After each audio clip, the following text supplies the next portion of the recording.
Welcome to a special conversation. I've got Alina Bonn with me, and we're talking about her journey from freelancer all the way to owning and running her own agency. I'm super excited for this conversation because obviously we used to work together, which is why we're doing this interview. So, Alina, welcome. Nat, thank you so much. I'm really excited to be here today. That's gonna be a fun conversation. All Mhm. right, so take me back. So we came in contact because I was looking for someone to work in the agency, a freelancer to help us launch podcasts. You and I connected, but I'm curious. Take me back before that. What were you doing freelancing, and what got you interested in even working with and responding to the ads? So just take me back to kind of what you were doing for clients at that point. Okay, well, yes, I actually found that on Upwork. I think you posted a job posting to help you launch podcasts. And I think that was about towards the end of my first year of freelancing. And I was still trying to find work and figure out, what can I really do as a freelancer and make money. And so I was kind of picking up all of these different small jobs like that and just piecemealing it together. And that was basically my job. And so working with you, that was an aspect of it. And then I realized working with you honestly was one of my favorite experiences during that time because it I think I told you this when we were working together, but you were just so organized. And we are we everyone are else very systematic. Yes. so I knew what you wanted. I knew what to expect. I liked the clients that you were working with, and I was just learning so much from you. So I realized, if I ever want to, keep doing this, I want to have a business like Matt's because it is organized, there's not chaos, and that is what I wanted to model. And so you were doing some things for client. You were doing like social media. You're doing a little bit of Mhm. this, a little bit of that, right? And all different kind of like you got done a Mhm. good job of going out and getting clients, but you basically had a mishmash of different things. Did you even know that you wanted to like run an agency, or did you just kind of get into it thinking you would be a freelancer for quite a while? The truth is that I think I just kind of stumbled into it. And it got to the point where I realized that I was working with so many different clients and I just knew I wanted to work on my own. I didn't know what that looked like. So I just said, well, I need clients and I need work. And then I'm going to figure it out. So basically, I got good at selling anything to anyone. And at first, I thought that was cool and that this was good until it got to the point where I realized, oh my gosh, I'm opening up my computer every day and I'm solving probably 20 questions for everybody, and just nothing is systematized. Nothing is really getting the quality and attention that it needs. And it was just very chaotic. So it got to the point where I realized, if this is something that I actually want to grow as an agency owner, I need to get really good at one thing and solve that one problem for one type of client. So it kind of got to a point where I had to strip away things because it's really, do if I wanted to keep like that, it just wasn't sustainable. And Yeah. so I just figured, the things that I'm good at and the things that I like to do, it really was, producing podcasts and doing the writing of the blogs and that kind of thing for the clients that I work with. Yeah, love it. Yeah, and we all go through that. I mean, I had to go through that when I left my old agency. It took me a good 2 years of dabbling and getting into four different partnerships and all that stuff to come Mhm. to that same realization. I think it's one of the you only learn it by the pain of, like you said, opening up your laptop and just going, holy cow, I've got a million different things that I'm doing and none of it's systematized. And it's then like you have to feel the pain of that before you really zero in. How did you zero in on who your ideal client actually is and who you serve now? I just started realizing a trend with my favorite clients. And I got these first kind of clients from my network, and they were consultants. I say they're executives on their second wind. They're just starting up their consulting agency. So they needed some kind of marketing presence. They were good at, getting business, but they needed some support. And so they were my favorite because I love that they had such specialized expertise. So I was Mm-hmm. learning a lot and I liked the information that they were sharing. So I enjoyed working with them. There was a time where I did work a little bit with a beauty influencer. And honestly, I was so bad at it. I said, I can't really get her voice down. I'm not very, I'm not. I'm not the person who should be doing this for you. And it's so funny because most of my clients really are older businessmen. And I just think it's so funny. If only people knew who was writing their stuff for them. And I just think, oh my gosh, but why is my voice really like that of an old businessman? I don't know, but it's just what I enjoyed. And so I kept getting clients like that. And then this is the moment where I realized, since that's a client that I like working with, I changed all of my own marketing on my website and everything. And I was calling out my ideal client. I swear it must have been the same week I got an application on my consultation form for the exact same kind of client. And so I was thinking, marketing at its finest, a little Yeah. bit of my own medicine. I'm being very clear in my own marketing. And then what do you know? My clients are, really attracted to that. Yep.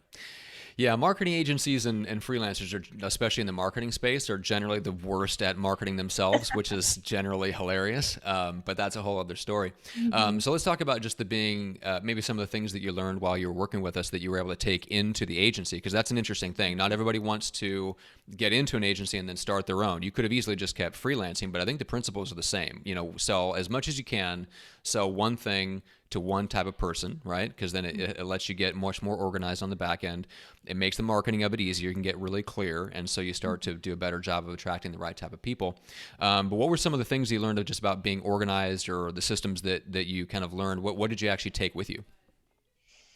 Honestly, Matt, I took a lot. And I just sometimes I think of these moments where I think if I'm going through something, I really do ask myself, what would Matt Johnson do in this situation? I think that's great life advice for just anyone, but that's just me.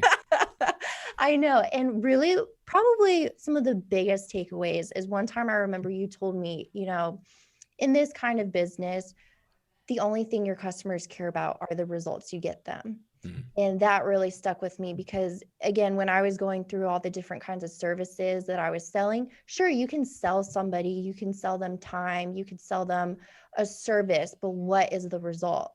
And doing that enough, I realized sales are just not great unless you can really talk about the results you can get people. And then once you get clear on that, boom, sales are just going to take off. And Mhm. that's something that now I help my clients figure out too is, if the marketing that you're producing isn't getting you sales, it's because nobody knows what result that you can help them achieve. Yep. So that was something I learned from you and experienced that a lot. Another thing is really building systems. I never really, I mean, going through the first year or so, even into the second year, I'm still figuring out, what can I offer in my company and who I'm working with.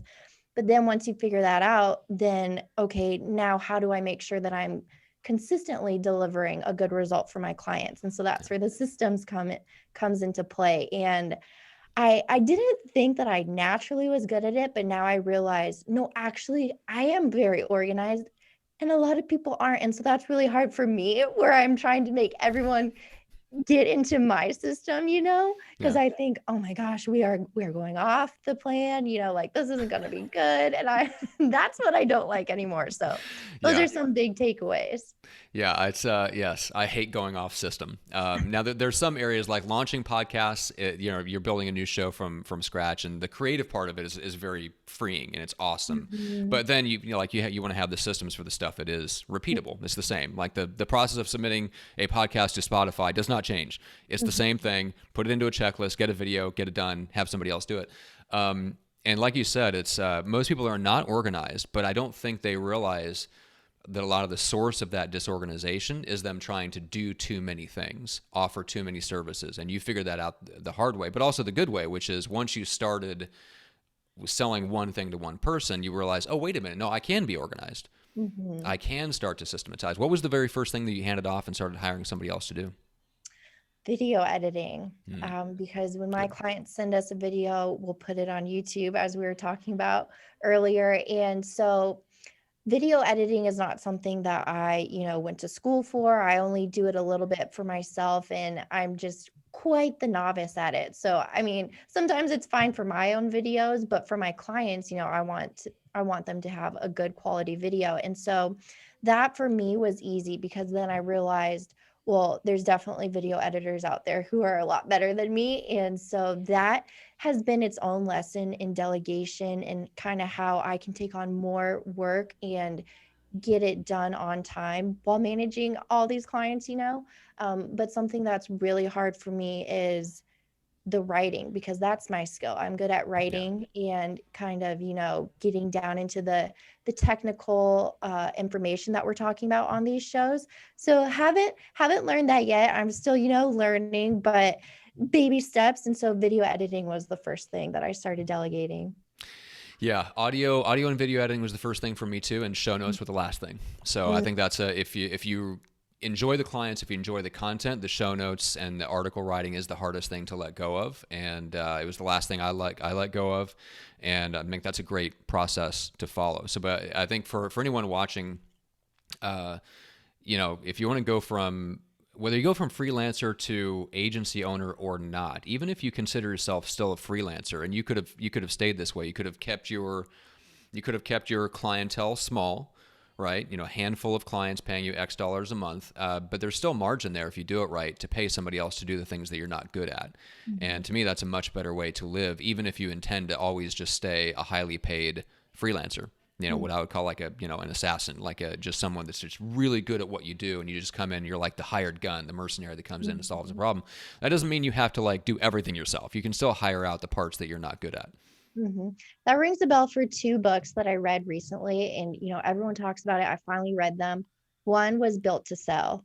I'm sure Mm-hmm. you've read it, Mm-hmm. and just hearing that experience, basically the whole story about that agency owner. Obviously, the scale was much larger than mine, but same problems Yeah. and same exact situations. And so, just hearing that story of if you don't systematize things and you don't get known for that one thing and you don't build a team around that, and eventually, salespeople and kind of getting everything in line like that, then kind of what's the point? In that book, he talks about how the business owner, he built up his agency to be the best in town for about 8 years and he wants to sell it. And then his mentor says, well, you basically built a business that's not really worth anything to anyone except for yourself. And so I realized I don't want that for my life. What is the point? So kind of, reading that book and learning that lesson was a big shift in my thinking, because I thought, yeah, exactly. What is the point? If we're going to work this hard, then I would go, work for a corporation where, Mm-hmm. the work day ends at a certain time and I get, you know, paid time off and all these things, but that's not the situation. So if I really want to be serious about it, then these are the things that have to happen. So that Yeah. was a big What was one. the other book? The E Myth. Love it. Okay, this whole time I thought it was something about um, online marketing. I don't know why I was thinking e-commerce or something. Of Oh, course, okay. stands for the entrepreneur myth. And that's another one where I really liked, where he said that, if all you wanted to do was marketing, you wanted to write all day long, then again, you should have gone and worked for someone else, because that's exactly what they'll pay you to do. But Mm-hmm. if you want to be a business owner, then again, you have to make these certain shifts, because you can't let the crafts person take over, right? You have to Yeah. be the entrepreneur to actually build the business. Otherwise, it's not going to work. And so I've experienced all of that and big lessons. I feel like I'm in a much better place. Yes, you are.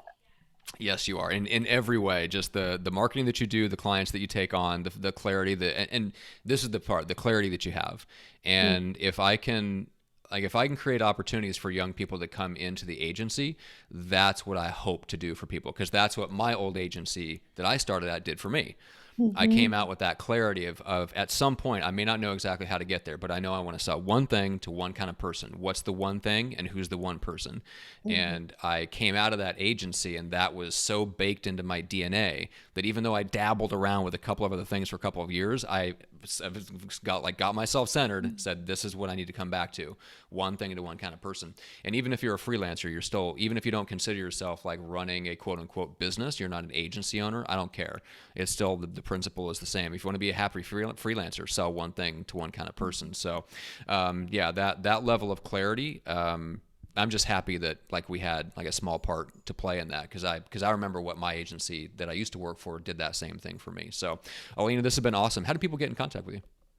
Well, you can visit my website, effortlessengine.com. I've got all the information about everything there. But I do want to say, Matt, you really did have a large part in my journey because I learned so much from your agency, and I still listen to your show all of the time. I'm still, oh, I forgot to say on or before, I've read your book in 2 days, and I reference it all of the time, and I always tell my clients, I used to work for him for everything about marketing. Please, can we just listen to Matt? Like, I don't think you guys understand. There's not really anyone else that we should be listening to. So again, my time working with you was very valuable. So thank you. That's very sweet to say. I appreciate it. Your check is in the mail for your for compensation for saying that.